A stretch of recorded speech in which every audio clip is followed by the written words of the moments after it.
Welcome to MCN and the brand new 2024 Indian 101 Scout.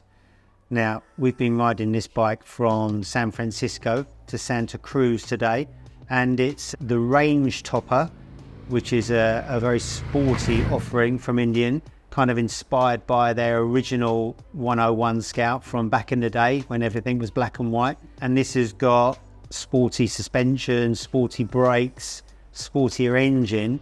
And along the way from San Francisco to Santa Cruz, I pulled over to have a little look around and see what makes it tick. This bike is completely new from the ground up. Starting with the engine, it's got a new 1250cc V-twin engine, which has got 110 bhp. All new internals, new crankcases. The cylinder heads are a lot smoother and kind of cleaner looking than before. You can get the valve covers off easier now, which is going to be better for servicing. It's also got a new chassis. Now it's got a steel chassis instead of a cast aluminium chassis. That's going to make it easy for customizers to mess about with it, Indian says. So you can weld steel a lot easier than you can muck about with aluminium. This is the 101 model, so top spec, twin disc setup with Brembos, fully adjustable forks, fully adjustable twin piggyback shocks. It's got new wheels, new mudguards, new nose, new lights, new handlebars, new tank, new seat, new rear mudguard. The subframe on the rear of this bike now is common to all the Scout models, so you can mix and match with different seats and luggage and all that kind of thing. It's got quite a nice back end on it. Really is a handsome machine, quite aggressive looking. I love the cut down rear mudguard, the balloon rear tyre, the more dainty front tyre. This bike has got electronics, it's got rider modes, it's got traction control, it's got ABS, colour dash, and the whole thing is finished absolutely beautifully. It's an expensive motorcycle, but you can see exactly where your money goes. So after a day's riding on the freeways, up in the canyons, the Californian mountain roads, I've had a fantastic day on this bike. I tell you, it is really, really good. And it needs to be, because the Scout is Indian's most popular model in everything they do. So they needed to update it, but they didn't want to mess with it. And I think they've achieved that really, really well. And I suppose if you talk about this bike and split it down into three, really, the way it looks, the way it performs kind of just as a everyday bike, and its actual performance. So first of all, you're going to buy a cruiser like this mainly for its looks and kind of the way it makes you feel when you ride it. And that box is well and truly ticked, because whether you like this style of bike or not, what you can't deny is how beautifully made the bike is. Comes in red or white. The paint finishes are just sublime. The attention to detail is fantastic, and it just makes you feel good when you ride it. So if you like this kind of bike, this is really going to be up your street. So that's number one. Number two, to actually ride and enjoy just as a cruiser, it does that job very well. It's very low, so it's easy to get your feet down, easy to manage. It's a relatively heavy bike, but it's not unwieldy at all. And it's really easy to ride at low speed. The controls are nice and light. It's got that slip and assist clutch, so pulling away from the lights is nice and easy. The gearbox is nice and smooth. The power delivery is predictable. It's not snatchy. It's quite agile around town, and it just plods along. It's got a really nice engine character. That big V-twin just sounds nice and kind of gravelly, lumpy, but not in a bad way. It's very smooth.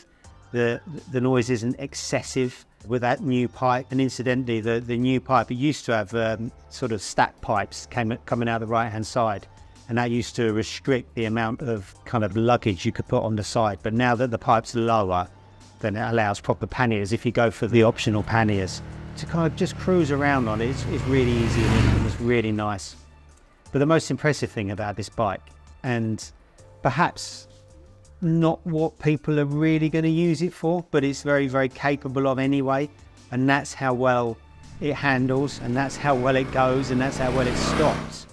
I mean, Indian produced bikes, which are kind of in the same mold, I would say, as Triumphs, Royal Enfields, bikes that don't look like they should handle, but they really, really do. So up in the canyon roads, it's just unbelievable how well it steers. You don't have to put much effort into getting it on its side and back up again. The brakes are really strong, twin Brembos and the rear brake, which you need to use a lot of rear brake on a cruiser like this just to help it turn in, because it's obviously quite lazy steering geometry. Not bad ground clearance. You know, if you hang off a little bit with the top half of your body, then you can keep the pegs off the ground. And just flowing from corner to corner to corner, it's incredible. The ride quality is lovely and plush. The control is there. It doesn't get itself out of shape or in all kinds of knots. Handling is superb. Really is impressive. Whether you're actually going to ride a bike like this, like that, who knows, but it does the job. And then there's that engine, 110 bhp, and anything over 100 brake horsepower is not to be sniffed at. It's got a lot of power, but it's just delivered so beautifully. Coming out of corners, you can't be too lazy with the gears because it doesn't quite pull out, so you need to be kind of in the correct gear, but it just absolutely surges out of corner and hangs on to revs as well. So if you want to kind of thrash it between corners, you can, or if you want to be a little bit more lazy with the revs, you can, and keep up momentum. It's a really, really nice engine, mated to a really nice chassis, mated to really nice brakes, to really nice ride quality. Overall, it's just a superb bike. I mean, there's very little I can really criticise it for. Maybe the switchgear buttons are a little bit small and fiddly, and that's about it. The great thing with this bike is that you can accessorise it. So in standard trim, I mean, it's very comfortable as well. It's got a single seat which you just sink into. It's got forward placed foot pegs, and it gives you that nice cruiser stance when you're riding along, and when you see someone ride it, it looks really cool. But I think, you know, to really get the most out of the handling of this bike, you probably want to fit mid pegs, and you can get mid peg accessories. If you wanted to go completely the other way, you can get foot boards as well. And, you know, the great thing about this bike is that you can just mix and match all the accessories that Indian do, from kind of touring accessories to comfort and performance. You can have your 101 however you like it, but straight out of the box, it's really nice. There's also another, and I've got my notes here, 4 bikes in Indian's new lineup. So it's not just this very expensive 101 you can buy.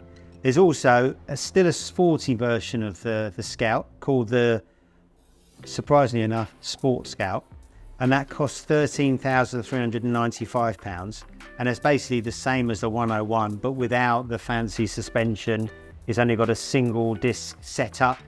It's just as sporty, it's just as nice. All it misses is the kind of the plushness of the fancy suspension and the power of the brakes. But you know, it's a good saving over the 101. So you've got the Sport Scout, then you've got the Scout Bobber, which is a very popular model. That's 13,195. That's Bobber styled. So this, the Sport Scout, the Bobber, and the other ones I'm going to mention, it's got exactly the same engine, exactly the same chassis, but the power is a little bit down. The power's 106 bhp compared to 110. They all make about 80 foot-pound of torque. And the difference in engine power is just down to mapping. It's not anything mechanical inside the engine. So you've got the Bobber, and then you've got a Bobber with a fairing and some touring accoutrements called the Super Scout, and that's £16,095. That's got a fly screen, comes with panniers, pillion seat, and then you've got number 4 or number 5, the Scout Classic, which is £13,395, and that's just kind of a more chrome trimmed Scout, more of a kind of a classic cruiser. All of the Scout models come on either Pirellis or Metzeler's, which are really grippy for cruiser tyres, you know, especially on the 101. the bike's got traction control, but never saw any lights flickering on. That's the other thing. You can kind of mix and match all the electronics you want on all the different Scout models. You can have a color dash if you want it. You can just have traction if you want it. You can just have cruise if you want it. Just have heated grips. So, you know, you've got the ability to have any of these Scouts and make them your own, on top of being able to customize them as well. So I think that I was going to say that the Scout has come of age, but it's over 100 years old. So, you know, it's had plenty of time to mature anyway. But, you know, in terms of the modern generation Scout, which has been around for 10 years, this new Scout is definitely a worthy successor. I think it's moved the Scout game on a little bit more. It gives you more of everything you want. It gives you more cruising ability, gives you more sporty ability. The quality is exceptional. The feel-good factor is fantastic. And I just think Indian have done a fantastic job with this Scout. And it's no surprise. I mean, they're on a bit of a roll at the moment. You know, not only have they got loads of new models that they're bringing out all the time from cruisers, they're pretty sporty as well. They're doing a lot of racing in America, you know, with super hooligan classes and the baggers, you know, with Jeremy McWilliams on that massive Challenger, pulling all sorts of shapes during races. So, you know, Indian, they've got one foot in the past with their cruising heritage, and they've definitely got one foot in the present with their kind of fun factor and their sportiness as well. So that's it from me, from Santa Cruz. But thanks very much for watching. If you enjoyed this video, please like and subscribe, and stay tuned for more videos like this coming very soon.